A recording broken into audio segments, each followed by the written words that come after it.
It's Astrology Roast. I think it needs to sound like a shitty intro, like a funny shitty intro.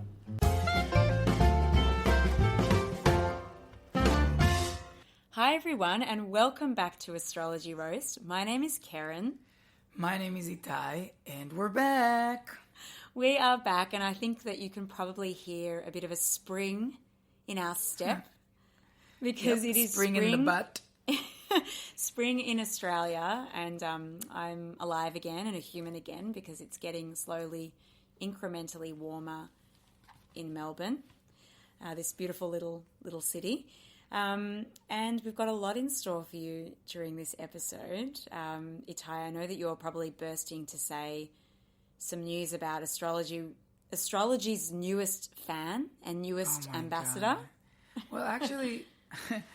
Well, first of all, I want to say when you said, I know you probably is bursting to, I really thought about how I always want to burst into song. Like I always feel like I wish I was in Glee or, you know, a musical, that my life was a musical. So that's just something that I think a lot of Aries people could relate to.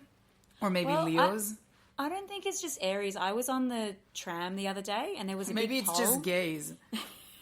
That's it. And I was in the tram and there was a poll and I was listening to Time After Time by Cyndi Lauper and I was imagining a scene from the film Strictly Ballroom, which is a kind of, you know, rags to riches tale set in Australia around the ballroom dancing scene, not the ball scene or the drag scene, that ballroom dancing, like the traditional dancing. And it's this, you know, girl from this ethnic family and she wants to dance, but she's invited to dance with Paul Mercurio, who was very handsome back in the day. Now he hosts like a weekend short trips show on Channel 7 where he goes to short trips in Victoria and tastes produce and wine. But before that, he was a hot, sexy dancer. And What's his name? Paul Mercurio, an Australian actor, and it's a very sad but beautiful Australian, well-loved show called Strictly Ballroom, and she ends up being a dancer with him for the grand finals, and they have this beautiful scene on top of a building rooftop where they dance to Cyndi Lauper Time After Time, and she's wearing this like beautiful rose in her hair, and she's all of a sudden she takes her glasses off and she's got makeup on, just like that movie with Freddie Prinze Jr. So it's a really beautiful song, but I was listening to it and I was imagining I was her in Strictly Ballroom or Paul Mercurio, I don't know who I was, and I was twirling. I did a bit of a twirl on the pole in the tram and I was like, you know, then I jumped off the tram and jumped next to a homeless person and, you know, gave them some money and then jumped on a you know, some wall in the city at nighttime, and I felt like I was in a movie, and then I took my headphones off and I was like, wow, I'm just being an asshole.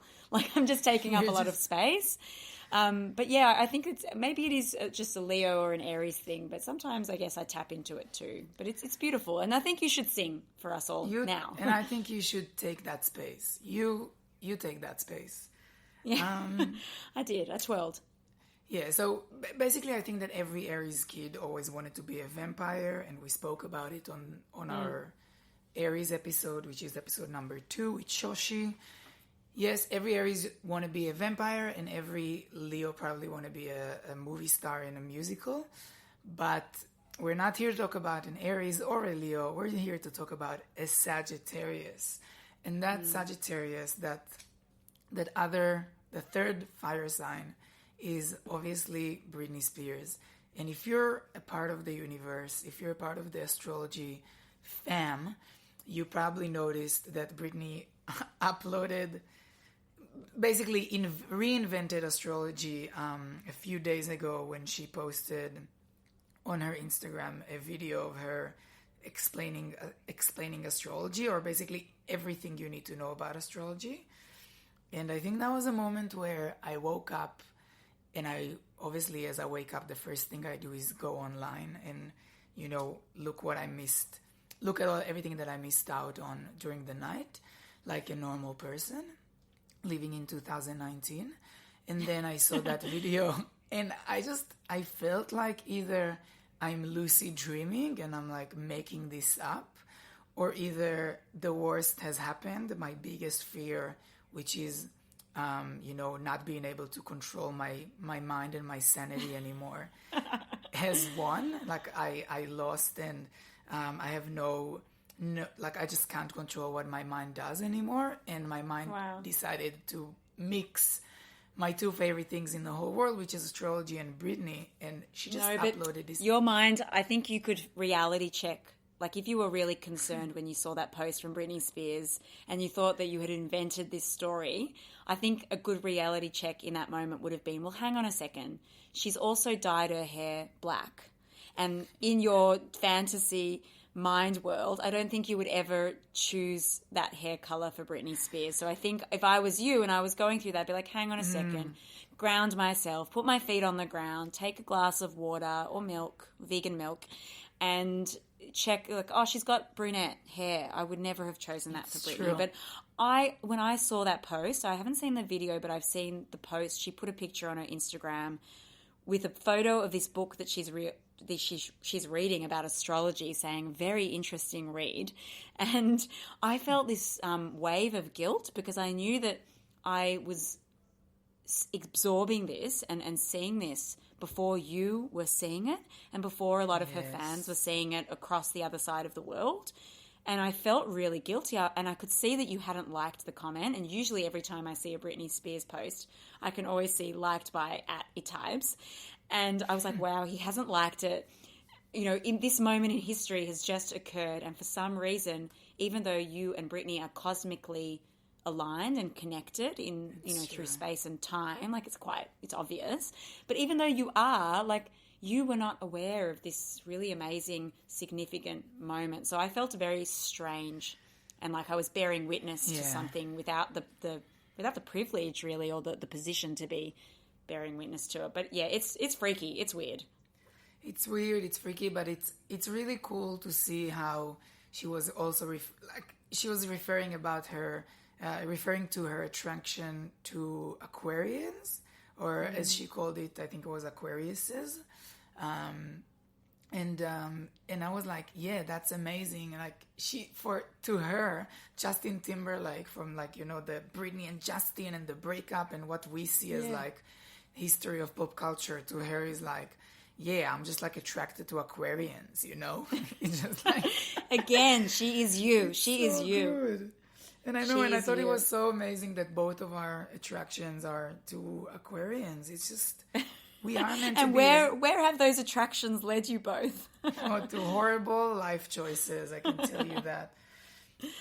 Wow, astrology is having such a huge moment, and it's really odd. I was walking the other day in Footscray, where I work, and I saw an enormous advertising billboard for Spotify. It didn't say Spotify in big words. It just said Capricorn, and it had the horoscope for Capricorns in great detail. And they're just advertising that Spotify now has astrology-related playlists that you can tune into every month. And no, we aren't sponsored by Spotify. If you're asking that, it's just like a thing that I saw. But I was like, wow, it's everywhere. Britney Spears, Spotify, and also for anyone that's listening in Australia who has been following The Bachelor, I have been religiously watching The Bachelor at my Libra friend's mum's house. Her mum's an Aquarius, so, I'm surprised that she rocks up. Sometimes she doesn't, but mostly she does come, and she stands behind the kitchen watching. But for anyone that's watching, you know that The Bachelor is a Leo and Boy is a huge Leo, and the two contestants at the very end, the two blondes, because they are always blonde, they were both Geminis. One of them was a very self-identifying, proud Gemini, and she has played the game like a fucking boss. She was cast as the evil, witchy woman. She loves sex. She's open about her sexuality and enjoying that. She's very outspoken. She's very articulate. She's very in it to win, and very much has no girl code, and just kept saying, like, I don't care what anyone thinks, I'm here for him, and very, very explicit. Kept telling him that she really was really horny and wanted to have sex with him. And then at the end of the show, so obviously she didn't win. I was kind of going for her because she was the only interesting one. But she was up against a girl who had very low self-esteem and and was very sensitive and very, kind and all that. So everyone was going for the other girl, whatever. But I was going for the evil one. But she at the end, so he holds her hands, and in true Leo fashion, he just stands there and he goes, even, a few nights ago, just to give some context, they were dry humping, and every night before that they were always dry humping because she's very sexual and they have great chemistry, etc. We all know the Leo and Gemini attraction is a very well-known one, a very chemical one. But anyway, he's holding her hands and she looks beautiful, by the way. So even when you lose, you can still win, ladies. But he was saying to her, my heart's with someone else. And she was like, wait, what? And he just said it again, my heart's with someone else. And she goes, can you explain that more? Like, she just wouldn't take no for an answer. And usually they're very magnanimous. They're very nice about it, and they just are dignified, and the runner-up goes, thank you, and I wish you all the best. And they walk off and they know that they need to be kind of respectful and nice. No, she didn't do that. She firstly, she drops his hands and she changes her face from a smile to like stone cold. Then she asks him to explain himself. She walks off in South Africa, which is where it was filmed. She mumbles to herself, which is caught on camera, get me the fuck away from him. Then she's in a limousine, being driven away from South Africa from the so-called person that she said she was in love with 2 days before. She's in the limousine and she goes, it's fine. I'll be over this by the time this airs. It's fine. I didn't even really love him, to be honest. I didn't even think I loved him at all. I'll be fine. It's fine. And then 5 seconds later, she bursts into tears because the crew woman goes, you seem pretty upset, actually. And she bursts into tears. And you can see that she's having a full moment where she's moving from, like, resilience to complete and utter heartbreak and complete trauma. And look, it was a pretty painful experience to watch. But in true Gemini style, and guys out there who are Geminis, we got to own this. She has since been such an amazing advocate against slut shaming. She wrote a really beautiful and articulate Instagram post, and she also wrote an article for Mamma Mia all about the way that she was vilified and treated on the show, and how just because she enjoys sex and she enjoys pleasure, it doesn't mean that she's dumb. Just because she was pursuing a man that she was interested in, that she had dated for 10 weeks on a show, doesn't mean she's manipulating him and seducing him into finding her attractive. She answered all of her critics, and she was like, he didn't get any of this treatment for what he did. And she also said, yes, I did say to him I wanted to have sex, or I was horny. That's usually something that you might experience after dating someone for 10 weeks, and that's something that's really valuable to me. What the fuck? Or an hour, exactly. And she's really quite informed. Like, she's quite young. And she was saying, and then she corrected herself, and she's like, I don't want to say that chemistry and sex is the only thing that's important. She's like, I know there's a big asexual community, and I don't want to, exclude you and make this, make you not be able to participate in this conversation. This is more just about how we treat people who talk openly about, enjoying sex. And anyway, go and follow her, Abby Chatfield. She's a total babe, and she played the game to win. And she really was like, she introduced herself at the beginning of the episode as a Gemini. So it really set the tone of the series. She's holding his hand. She's like, oh, I'm a Gemini. And he's like, oh, I'm a Leo, I guess. And she posts a lot about astrology, and it's been a real pleasure. And she did actually post about one of the previous bachelors from last year, who she revealed he was a Libra. And I was like, oh my God, of course he was a Libra. He didn't choose anyone. At the end, he told both of them he wasn't interested. He said he couldn't decide. And I was like, wow. And I wrote to her saying, of course he's a Libra, because I have a whole online identity. And she wrote back some smiley faces. So she's very communicative on the Instas and on the online feeds, as Geminis she's a Gemini. are. She is. And the one that won with a low self-esteem, who's also a total babe, really smart girl, she's also a Gemini. So at the end of the day, is astrology a science? Well, yeah, like the Leo chose the two 100%. Gemini babes. 100% a science. And I love that she chose to take the Gemini road. Like, first of all, like losing control, but also writing about it and communicating about it on the internet, which is, as we know, where all Geminis live. Yes. But also, I love that, like some, how some stereotypes, like, Virgos are so clean and Leos are so self-obsessed, and Libras can't choose. Like sometimes it's so tiring to repeat them, but then Yes. you see Libras actually cannot choose. Like they will not. Like for the love of And he them, was they so nice about it, the Libran. He was lovely, absolutely lovely. And both of the girls that lost that year, one of them hugs the other one and she goes, he didn't choose me. And she goes, wait, what? Wait, what? He didn't choose me either. And then they embrace and they cry. And it's like this I beautiful remember that. moment of...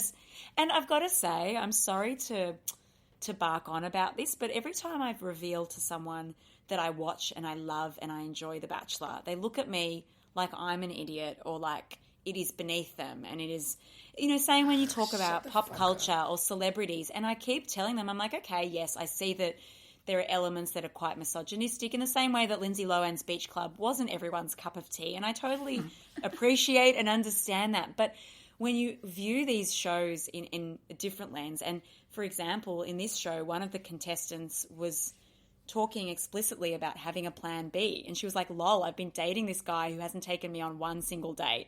I'm a contestant with 10 other women. Yeah, I've got a plan B. And she gave her number to one of the crew members. And in typical Leo fashion, the Leo Bachelor was like, wait, how can you be, you know, we're not serious about this. And, you know, how can you be here and you get, you know, you've got a plan B and you're giving a number to the crew member? And she's like, lol, I've always got a plan B and a plan C and a plan D. And I was like, there's these moments where he gets embarrassed and he gets put on the back foot. Like there was one episode where he was called a dog, C-U-N-T. I don't need to say it out loud. And he had to go on a fact-finding mission to find out which bachelorette, had called him a dog, C-U-N-T. And, you know, I think that it's hilarious to see that these women are also playing it to win. They also have agendas.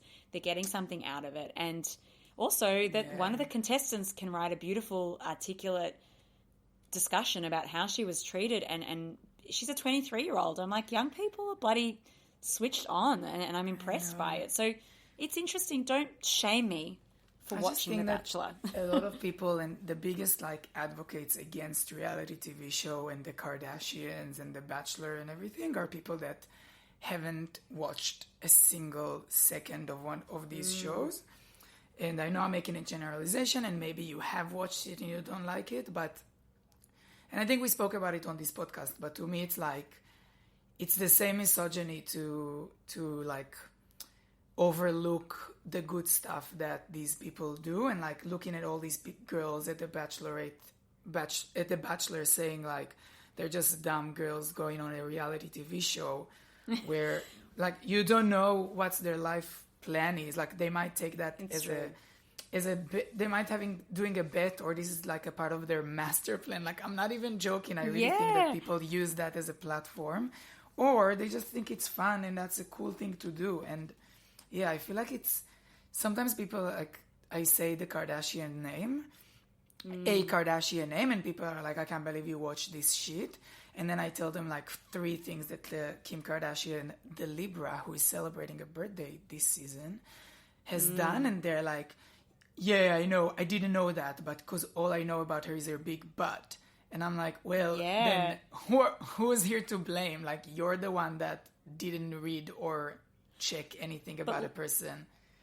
Listen, I must say, though, that some of the commentary, I was watching The Bachelor with a bunch of women, and look, some of the commentary that we were saying about the contestants, I would not want to be recorded or repeated. So it wasn't a totally woke, non-slut shaming.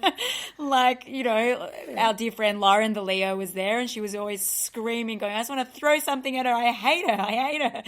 And so there was a lot of tension in the room and a lot of, you know, beautiful, you know, connecting amongst friends as well. So it's not, look, it serves a purpose. It's like a chocolate bar, you know, or a Magnum. Like, you're not going to have it every day, and I don't always want a Magnum, but sometimes it's really nice, and we don't need to be yucking people's yum.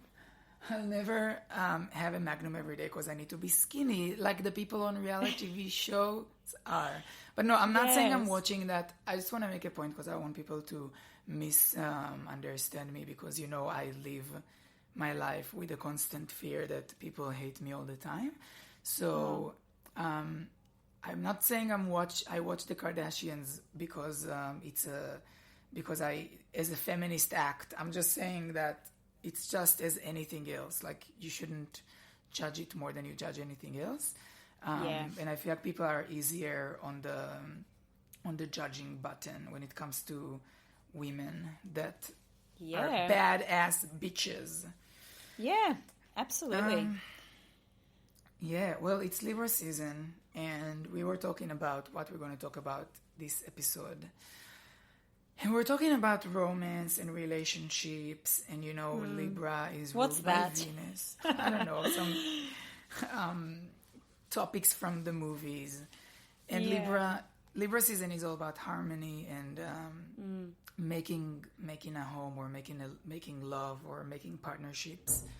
And I don't know how. What were you going to say?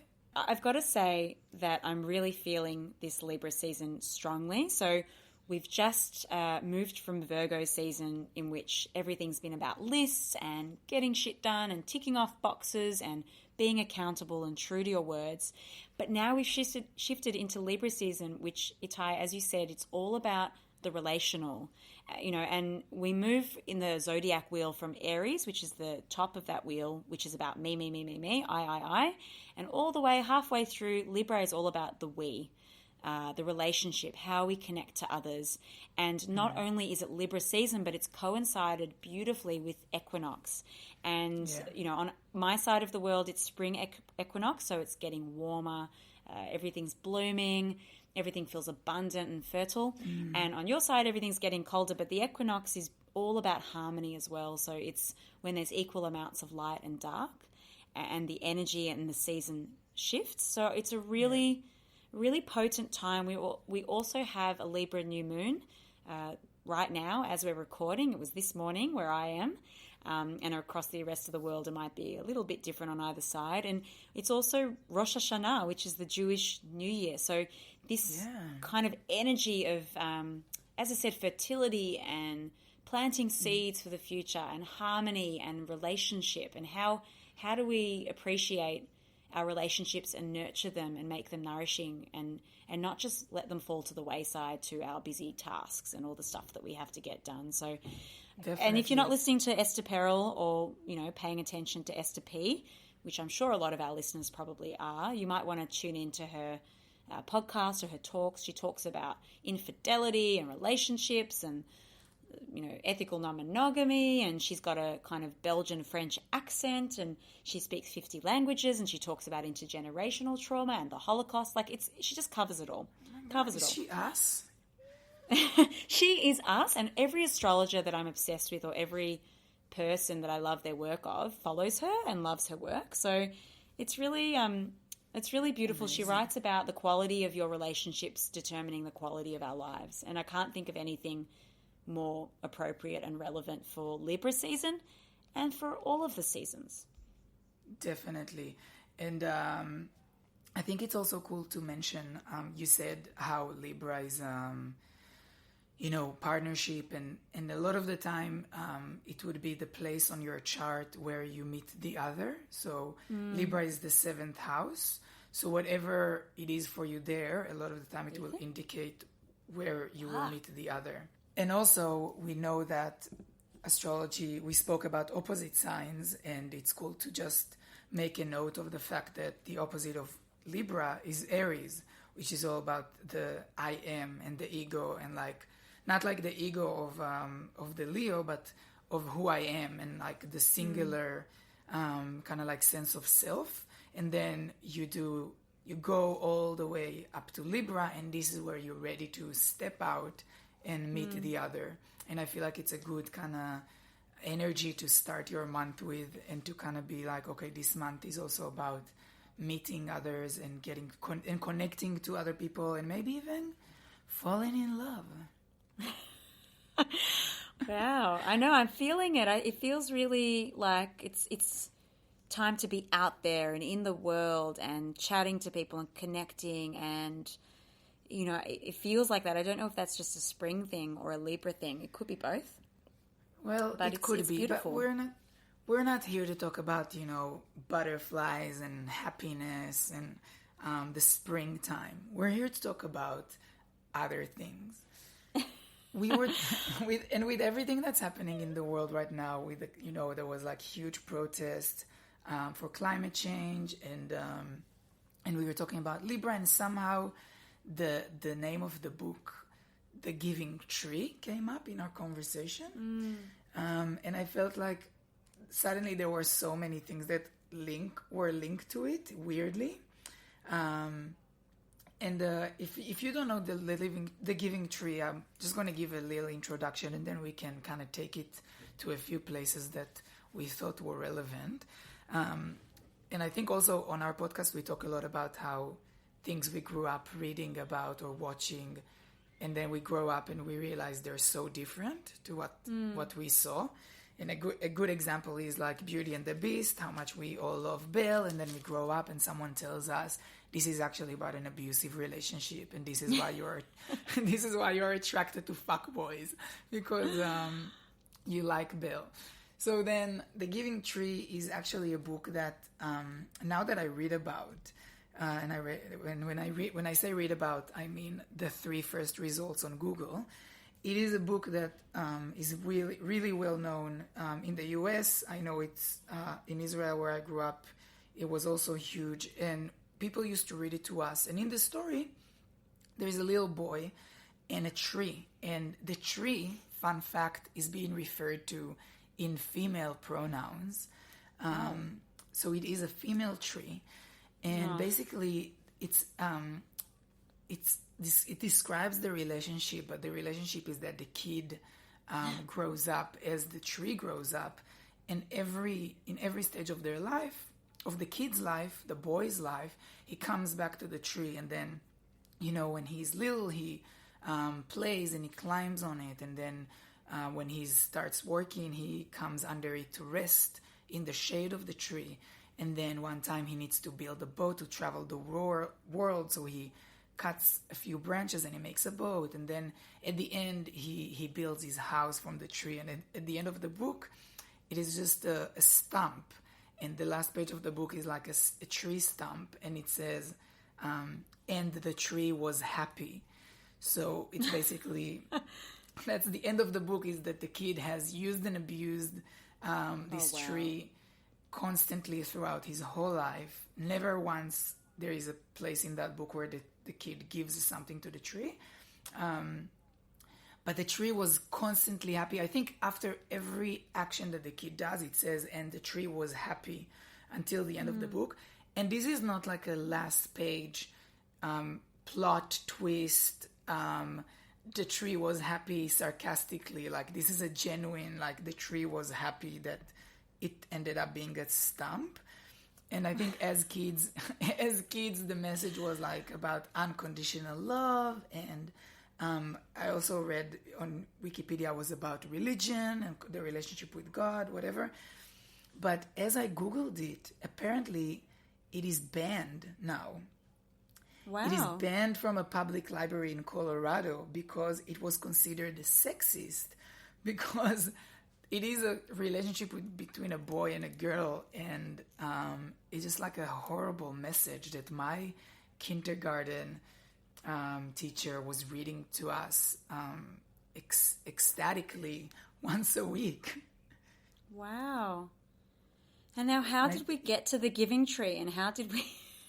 I feel like it's really relatable because it's about how you relate to others. I mean, we could have just chosen a story about maybe 2 people, but I think the fact that it's a tree and a boy makes it extra relevant because, he's just using everything and taking everything. And given that we are now in the month and the time of relationship, which is about giving and receiving, this Giving Tree business is completely outdated. And I think you and I got onto this conversation because I was talking about potentially, some ways that I relate to people in which I have become the stump.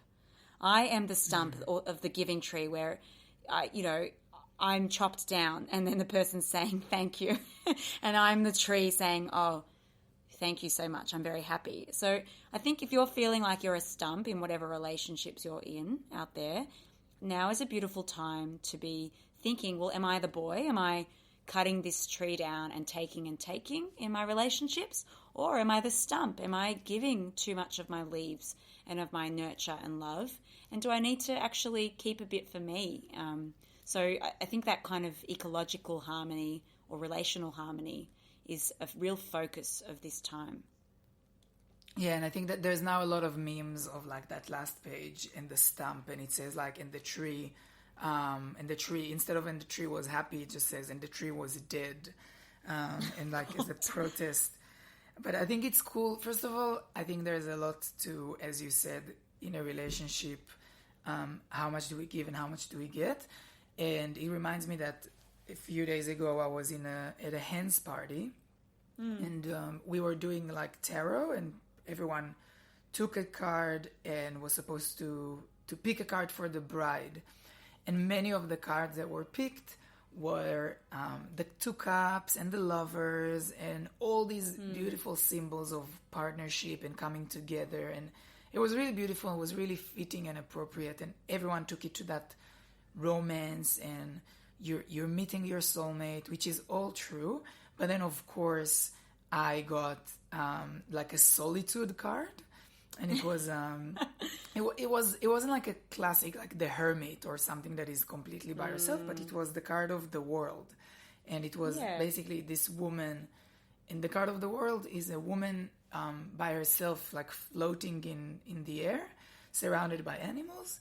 But you can see she's like, she doesn't need anything. She is the world. That's what I kind of got from it. And I thought, and then when I had to give my kind of 2 cents blessing, whatever you want to call it, then I said that it's often that we experience relationships as two, as merging into the other, as becoming one. But I think that it's really important to remember to just be, you are already the world as you are as a person, and you don't need to kind of like merge into it. And obviously I realize there's a lot of my perceptions about relationships in that statement.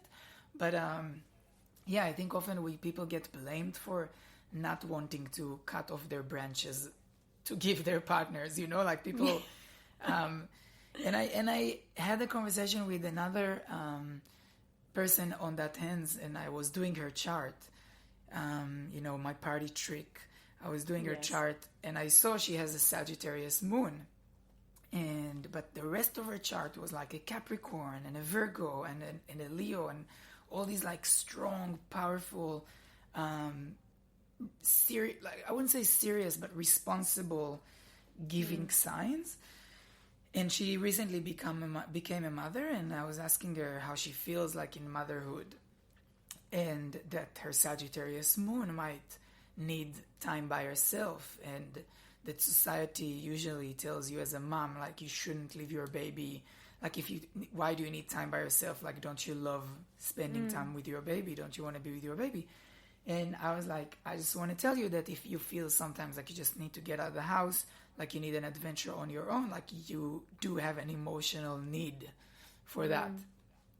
And she was like tearing up and saying how she does need that, and she does need to escape. And I don't think that's also just in Sag Moon, but it was cool to see how we are so conditioned to the idea of giving ourselves, giving 100% and not keeping anything to ourselves. Yes, and I love that you've mentioned, we've both mentioned the trajectory from Aries to Libra, and I don't think it's about becoming relational as becoming better. I think you need to be doing all those steps beforehand in order to relate. So the Aries qualities of me, and I am for me, and I go for what I want and what I desire, and I'm very ambitious, and I have all this energy to give to myself in the world. That's as equally important as, when we move across all the way to Libra, as relating to others and not giving all of yourself, but not taking everything for yourself as well. And then it goes all the way to the very end to, the Pisces quality of not even existing almost in the physical realm and being completely enlightened and in outer space. We need all of these qualities, and I love how every month we get to put another part of ourselves and our community and our world into focus, and they're all equally as important. And I think it's kind of lovely that it comes after Virgo season as well, because Virgo is about getting your house in order, getting things done and ticking things off. But if we stayed in that world of analysis and doing and service, we would not have too much fun if we stayed only in that space, as crucial as it is. So I love that, and I think your friend was probably really touched by that as well, that, we need to give permission to people to have, to be in harmony with whatever aspect of their personality needs that nourishment, Her Sag moon is as important as all that other weird stuff in her chart. I know. Her crazy little Sag moon. Her little Sag moon, what's her baby? What's her baby? It's Sag. Sagittarius. So the baby's probably like trying to like roll out of Escape. her care and escape and roll down like to the park. You both want to run out of the house. It's okay. Yeah, in different directions from each other. But then they're like, oh damn, I actually probably need to survive. Where's mum? Where's some milk? Yes. So that's I feel like that's a very representative of our podcast. When the season is about love and about harmony, we find a way to make it heavy and serious. I'm not feeling it heavy and mysterious. I feel like I think it's the weather here, because it's spring and things are getting warmer and it's been freezing for so long. So for me, it feels like the world is opening and everything's more optimistic. I went and dropped all this money the other day at Mecca Cosmetica in the city because I was feeling so frivolous and edgy and irritable that I was like, I need to spend money. And I walked in there, I was like, I just want to spend money. And this is very not like me at all. But yeah, it feels like there's this strange, crazy, connected, not earthy, but springtimey energy in the air. So I think that the fact it's all about love and flirtation and sensuality and getting a new haircut and all of the Libra qualities, and look, I'm a Gemini, so they say, when it's an air sign season, you're in your element. So I'm in my element now, and a whole lot of other people are not going to be in their element and are going cray-cray. So that's okay too. As an Aries, I'm definitely in my element, and I love it. Now, yes. You said you went to Mecca Cosmetics. Yes. So what was it like? What was behind that action? Well, look, I know I just made it out like I went there and it was this fun thing, like this fun gal time thing, like when you have a pillow fight with your friends at a party, like those movie moments, or when you're like holding shopping bags and walking and talking about, what's the deal with my life, like Carrie Bradshaw. No, it wasn't that moment. It was, as I said, I was going crazy. I was having a horrible day at work, and I was like, I just need to go and walk around the city and buy things. I was like, just wanted to spend. And, I think that gets to a point in your life where, I think at 30 or above 30, you are told by society that you need skin products and you need to buy expensive serums. And so I was like, fuck, I need to buy a serum. I need to buy an expensive serum. So I texted a Virgo friend. I was like, what's the serum? She told me one of them that was expensive. And I went in there. I was like, I want this serum. And, Ty, me and you have talked a couple of times before about what are our coping mechanisms when we are completely at a loss of what to do, when we are so frustrated or sad or overwhelmed, and we have our go-to safe mechanisms to feel better. And look, I've got a whole host of them, but sometimes it's spend. And that day it was, spend, Mecca Cosmetica, walk around aimlessly, buy a cheese and spinach barek or something like that, and then just like take the tram home, walk a bit, feel a bit sad. That's my overwhelmed feeling. And I also start to imagine in my head pushing people over. So if I walk around the streets or at work, I just want to push people or nudge them a bit. I don't do it. Like, I'm quite regulated. I do all the things I need to do, but I start imagining that, and it kind of makes me feel a bit better. And then I feel horrible and self-loathing, and that's part of the self-care as well. So I then focus on feeling horrible and not whatever I was feeling bad about in the beginning. So that was my vibes. First of all, thank capitalism for giving us the gift of buying things in order to feel happy.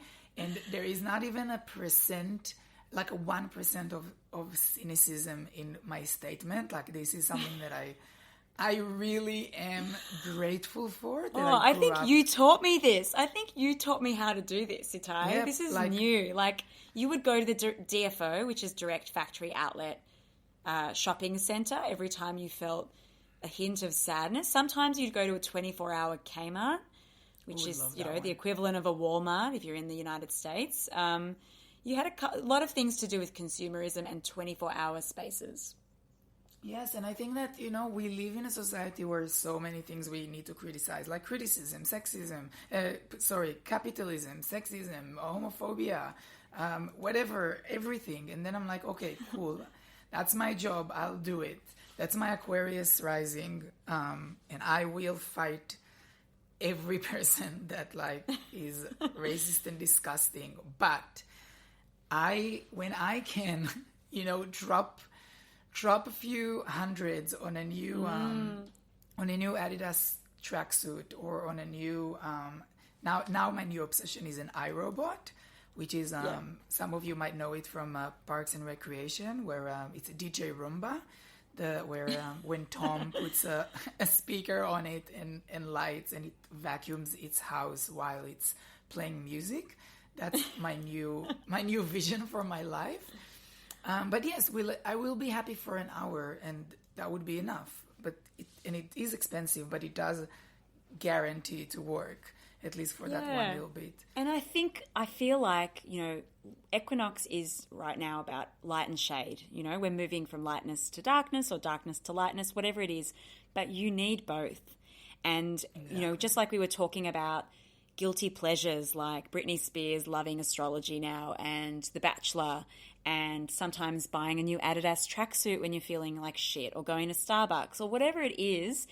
And we need light sometimes. We can't always be serious. And Libra season is, Librans love lightness and levity and a bit of bling and a bit of spend and a bit of superficiality. And it's fun. And we need that too. And it's really, really important. We need that too. And when we don't have that, we just have to look inside and find peace. Don't be a stump. Don't be a stump. Put a necklace on. Put some earrings on. Be a stump with necklaces on. Look beautiful. Don't have to be the giving tree all the time. Yes, I had a moment last week where I was humiliated in the street. And I will tell you all about it, and I will also tell you why I'm telling the story, because on that day, I didn't have my quick fixes, that I couldn't, straight from that moment of being humiliated in the street, go to a shop and buy something, and I had to just deal with it by myself, infuriating in the street. And what happened is that I went on the bus. It was elections day in Israel. And so it's a day off, and I got up and I was like, I need to go to my parents' hometown to vote. I had to take the bus, like a 1 hour and a half drive. So I said, I'm going to make a spiritual day out of it. And for me, spiritual day starts with a coffee by myself. So I was like, I'm going to get up, go downstairs, get a coffee, walk with a coffee to the bus. And I did that. I went down, got a coffee, was fully it felt like the street was empty. No one got up. It was 9 a.m. And I waited for the bus. And the day before, someone told me that you don't pay for the buses. You don't pay on buses or on bus rides because you're going to vote. So the government gives everyone the chance to vote, so you don't have to pay. So I get on the bus and I don't pay. I just walk all the way to the back. The bus has 6 people on it, and I sit down and I put my coffee right next to me, and the bus isn't going. And the bus driver looks at me from the mirror, and he goes, "Do you want some biscuits with your coffee, maybe?" And I'm like, "What?"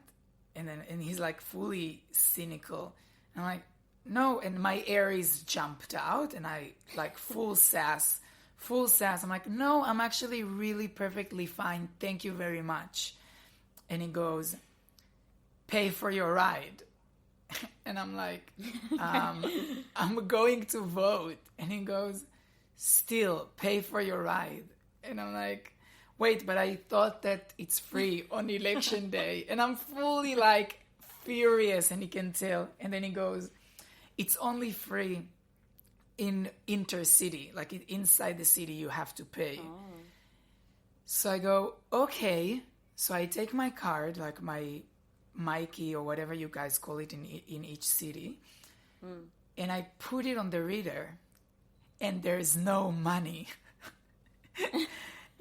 And the thing about in Israel, you cannot pay it with the bus driver. You have to recharge it before. So this thing goes red and like buzzes because I don't have money on my card. And the bus driver opens the door and tells me to get off the bus. So basically I had this full argument with him, with everyone's watching. And then I had to shamelessly pick up my coffee that he made a reference to at the beginning and just go down to the street while the bus is closing the door and going away. And I was, you know, when you fall, like when you stumble and you fall and you like, your whole body is like, you feel so ashamed. You're like, if anyone watched me right now, I felt like I just wanted to literally be gone at the moment. Like I didn't want to exist. And I was like, all the shops are closed. I got nothing to buy. I already got a coffee. So like, I can't even buy another coffee. It was just like, and then I had to charge my card and wait for the next bus. But as a true Aries, on the next bus, I didn't pay on purpose. I just didn't. I just put my card as if I paid, and I was like, this ride is free, bitch. Take that, democracy. Yeah, sometimes you just have to write it out. You can't just go to your go-to, coping mechanism.